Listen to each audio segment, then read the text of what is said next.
What's up guys? Welcome sa panibagong vlog natin ngayon. Hope you're all doing good or doing good there, especially sa Pinas. Kwentuhan na naman tayo guys. Today is Friday sa amin ngayon, October 11. Kumusta kayo din dyan guys, yung pamilya natin dyan sa Pilipinas. So kuha muna tayo sa anak natin. Parent pick up ang tawag nito guys. Linya-linya tayo dito. May mga sakay dyan sa likod. Pang ano ako dito, pang 3. So bababa sila dyan. Yan, malapit lang. Tapos kunin yung anak natin. Uwian na. Alas 3 na. Alas 3 yung uwian dito guys sa Amerika guys, yung mga elementary. So maganda, di ba? Early yung uwian. Nakalimutan ko sa Pinas kung anong time kami umuwi dati Dito alas 3. Yung middle school 3:15. Yung high school 3:30. Yan ang uwian dito guys sa Amerika.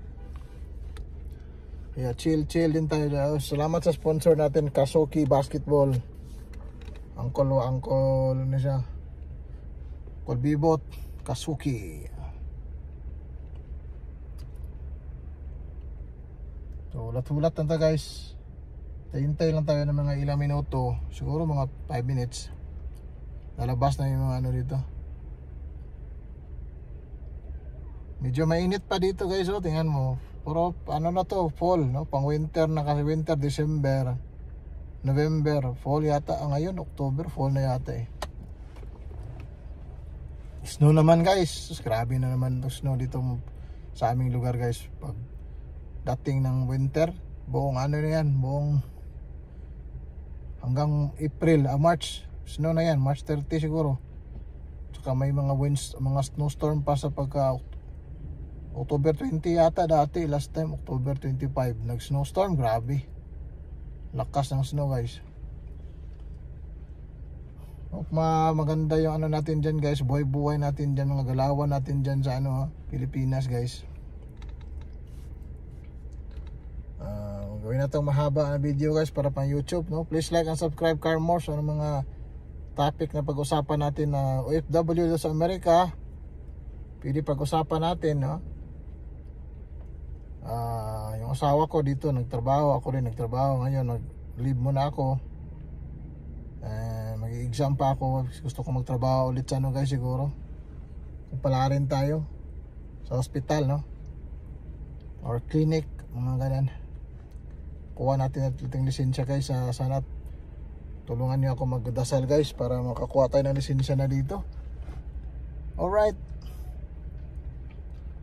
Although mahirap din guys, yung kasi dito sa foreign guys, America or anywhere, any state, kahit sa ibang lugar, Europe, ang trabaho dito malakas kasi teaching teaching profession at saka health, any health profession malakas dito hiring. Nurse, doctor, PT, radtech, OT, midtech. Basta any related, health related na mga profession, ka dito, pasok ka dito sa amin sa Amerika. Saka may magandang din bigay ng sahod, especially if you are experienced nurse or PT, OT. Kaso lang daming mga exam guys, may board exam at saka meron din English language exam.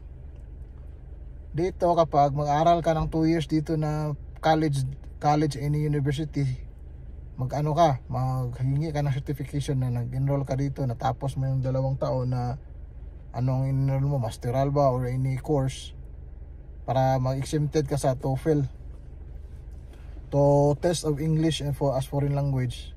Yun ang kailangan na ipasa kasi sa PT. Pero kung nag-aral ka dito ng 2 years nga, at least 2 years additional course ka, may exempted daw sa exam sa TOEFL. So pwede ka na mag take agad ng board exam dito, ng physical therapy board exam dito guys. Medyo mahirap na guys. Meron daw yung update ngayon, meron ng 40 scenario questions guys. So para siyang naka-chart yung style, nandun yung history ng past medical history ng patient, meron yung mga sa chart niya merong mga details doon, no? Babae, lalaki, male, ganyan, female, anong yung diagnosis niya. Depende doon. Kasi may mga question doon, what is the diagnosis presented? What would be the best hanggang sa intervention guys, sa management. So, ikaw pipili doon. So, sa isang question doon, mayroong dalawang, magsagot ka ng dalawang ano doon. Teka na, may umaatras guys. Just a second guys.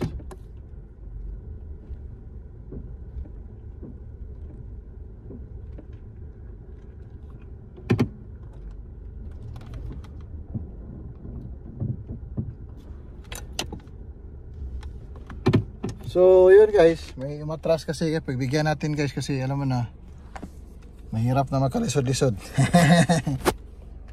May umatras, tulungan natin. Tulungan nandito guys sa mga ano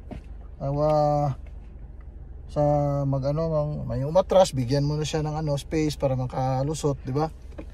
Maganda naman mga driving dito ng mga dito sa lugar namin. Dito kami sa New Mexico guys. Mga courteous naman mga drivers dito. Pero guys, doon sa guys, nakapunta kami ng Washington, Oregon ba yan, area na dyan, Portland. Grabe guys, mga driver dyan guys. Hindi naman lahat pero dumaan kami doon, grabe. Mga sila, mahirap doon guys. Papakyuhan ka pa doon kapag tanga-tanga ka driver doon. Walang bigayan doon. Sino-sino, bahala guys, buhay. Iba doon guys, mga Oregon. Portland, doon papuntang Portland. Grabe doon, bang busy-busy pa naman ang lugar nila, syudad nila. Kaya iwas-iwas kayo sa mga lugar na ganyan guys. Yung kasama ko pinakyuhan doon eh. Mga sila doon, mga racism, discrimination ba, racist siguro sila doon. Kaya ayun, mga racist, yung ganyan, mga walang pasensya sa driving.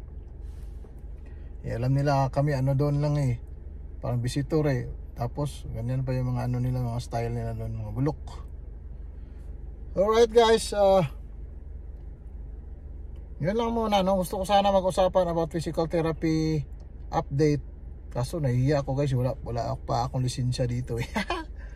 Well, pwede naman siguro pag-usapan license naman tayo sa Pinas any profession, kapag license ka sa country mo, pwede kang mag-update naman siguro.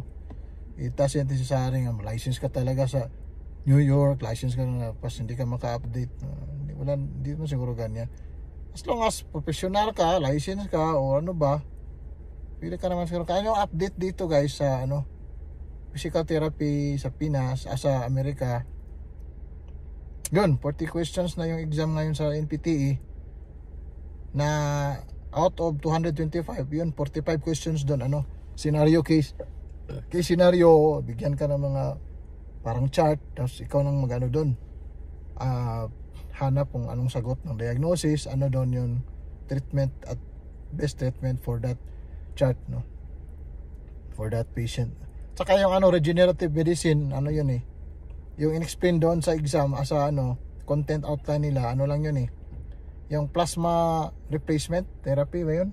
PR, plasma rich, basta yun, ganun. Yung mga reaction doon, yung contraindication, yung mga management natin, adverse effects niyan sa mga patient na nag-take ng ganyan, nag-undergo ng ganyan. So anong gagawin mo doon? Precautionary, adverse effects, anong iwas-iwasan mo doon. Yeah guys, na guys, na-forward na yung iba. Kaya forward na rin tayo guys.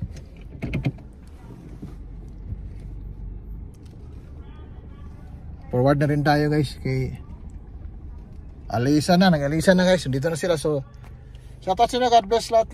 Bukas na naman pag tayo vlog. Usapan tayo guys about PT sana, okay? Alright, Carmos on the mix.